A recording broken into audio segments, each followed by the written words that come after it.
Assalamualaikum warahmatullahi wabarakatuh. Balik barengan sama gue Taufik Nubu. Dan hari ini gue akan ngomongin experience gue menggunakan Redmi Note 9 selama 2 minggu terakhir. Yuk kita diskusi.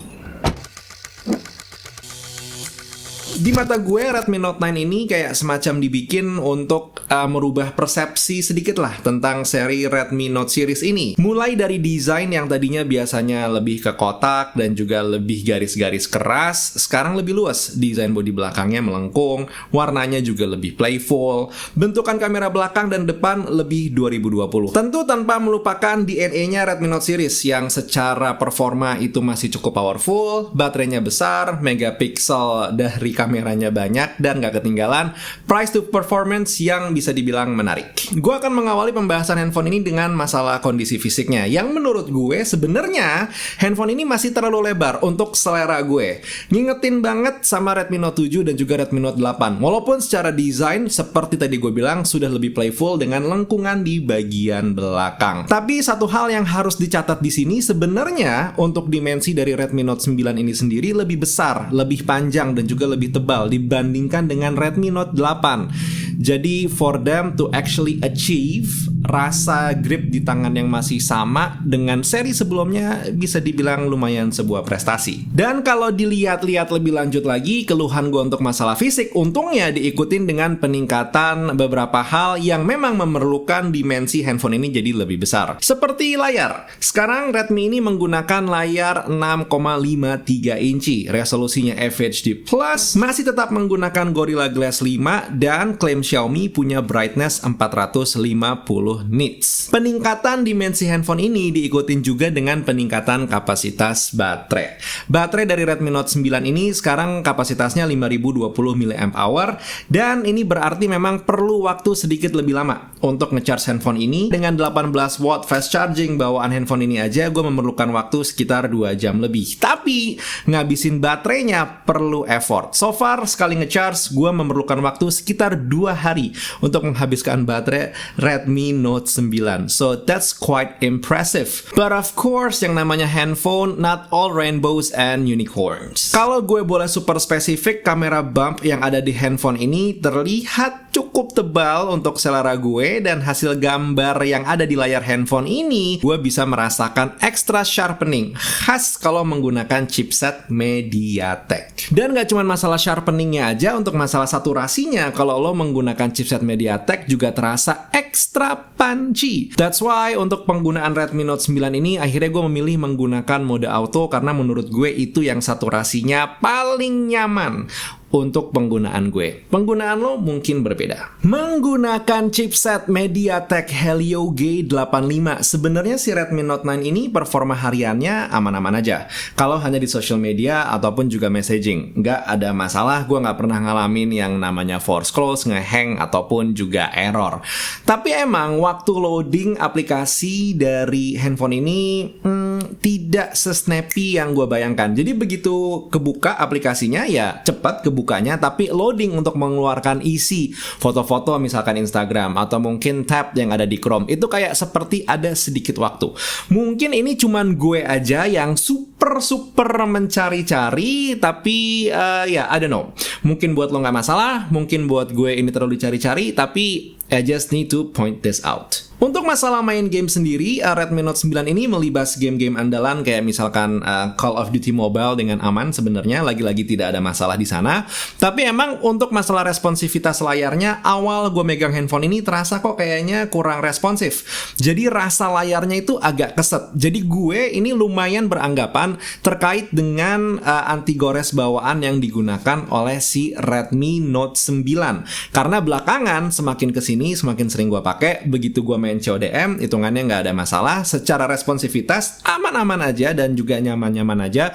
Bahkan gue sempat jadi MVP. So ya, anti gores yang dimiliki sama Redmi Note 9 mungkin pengen langsung lo ganti kalau pengen performa main game yang enak secara responsivitas layarnya. By the way, dari tadi gue ngomongin performa, cuman gue lupa, gue belum nyebutin angka benchmarknya. Kalau misalkan lo ukur pakai Geekbench 5, single core handphone ini dapat nilai 342 dan multi-core skornya itu 1308.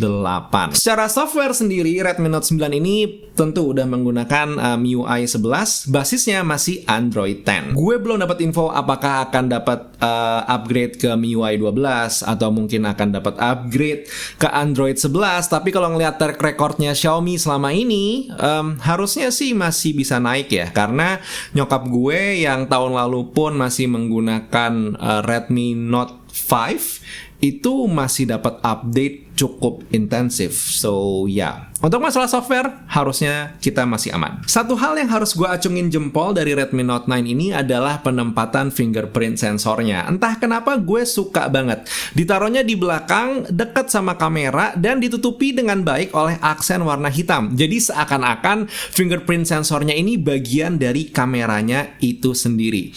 Ini hal yang sangat kecil, tapi design-wise menurut gue ini smart. Untuk performa fingerprint sensornya sendiri, buat gue ini bukan yang paling cepat, tapi reliable. Tentu kayaknya nggak lengkap kalau kita ngomongin handphone tapi nggak ngomongin masalah kameranya. Redmi Note 9 sendiri ini mengandalkan 4 buah setup kamera belakang, 48 megapiksel main kamera, 8 megapiksel ultra wide angle kamera, 2 megapiksel makro kamera, dan juga 2 megapiksel depth sensor kamera. Sementara di balik kamera depannya itu 13 megapiksel. Hasil out of cam Redmi Note 9 sendiri akan kuat secara pewarnaan kalau mode AI-nya lo nyalain. Dynamic range-nya itu dengan mode HDR nyala, doing fine.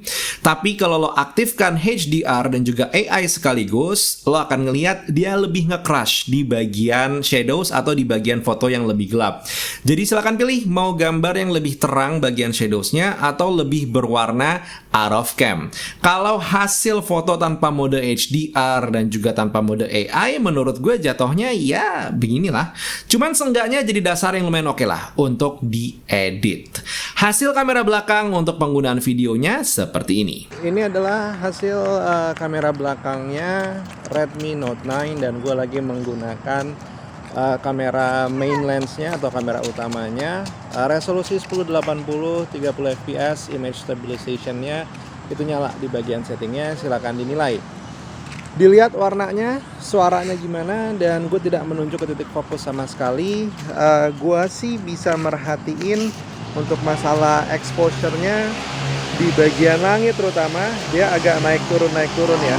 Nah, kalau yang ini hasil perekaman ultra wide angle kameranya dan masih menggunakan mode yang sama, ultra wide angle 1080 30 fps, image stabilization-nya juga masih nyala. Sambil iseng-iseng di bawah jalan-jalan, silakan dilihat warnanya. Dan di mode ini pun zoomnya lagi-lagi aktif. Oh, luar biasa, Masya Allah. Sementara hasil perekaman kamera depannya seperti ini, lo akan melihat seperti ada efek beauty yang aktif, padahal nggak ya. Di bagian sini kelihatan banget. Sementara resolusinya sendiri ini 1080 30 frame per second. Ya, tapi natural blurnya kalau agak dekat lumayan. Kalau jauh ya kamera handphone aja seperti pada umumnya. Pada akhirnya menurut gue Redmi Note 9 ini adalah handphone perkenalan untuk kita masuk atau lebih dekat dengan Redmi Note 9 series. Kalau pengen punya performa yang lebih dan lebih, ya silahkan melihat Redmi Note 9 Pro. Tapi buat gue Redmi Note 9 sendiri ini hitungannya untuk penggunaan harian sudah handal selama lo tidak mencoba membanding-bandingkannya dengan handphone yang lain. Enggak, bukan masalah dia banyak kekurangannya, tapi memang secara handphone itu kan tidak ada yang sempurna ya. Jadi misalkan dia kurang layarnya, oh menurut lo oversaturated atau mungkin oversharpening, handphone yang ini lo nggak suka performa baterainya, yang ini lo nggak suka sama performa layarnya, yang ini lo nggak, ya intinya akhirnya banyak yang salah gitu. Jadi kalau lo udah punya ya dinikmati aja yang lo punya sekarang. Kalaupun mau milih yang lain juga sok monggo, tidak ada yang memaksa. Intinya adalah kalau lo udah PO handphone ini dan masih di jalan, sok silahkan sabar, ditunggu aja nanti lo rasain sendiri gimana performanya. Kalaupun lo sudah punya, dinikmati aja selama lo masih bisa menikmati handphonenya. Cuman silahkan diingat sekali lagi, ini menurut gue adalah perkenalan masuk ke Redmi Note 9 series. Kalau lo memang perlu yang lebih dan lebih lagi, silahkan melihat Redmi Note 9 Pro. Karena walaupun gue belum pernah mencoba handphonenya, secara di atas kertas sepertinya itu juga menjanjikan, dan juga dari harganya harusnya punya performa yang lebih oke. Tapi karena gue belum nyoba, jadi gue belum bisa berkomentar secara pasti. Cuman kalau ngelihat beberapa data yang keluar, mungkin seperti itu. Anyway, that was the video for today. Terima kasih untuk yang sudah memperhatikan videonya dari tadi sampai sekarang. Dan kalau lo punya komentar tersendiri tentang Redmi Note 9, silakan tulis di kolom komentar di bawah, gue bakal tunggu. Jangan lupa kalau lo pengen mendapatkan video lebih banyak tentang teknologi, untuk klik tombol subscribe dan juga nyalain notifikasinya. Buat sekarang Taufik Nobo cabut. Assalamualaikum warahmatullahi wabarakatuh. Skadush.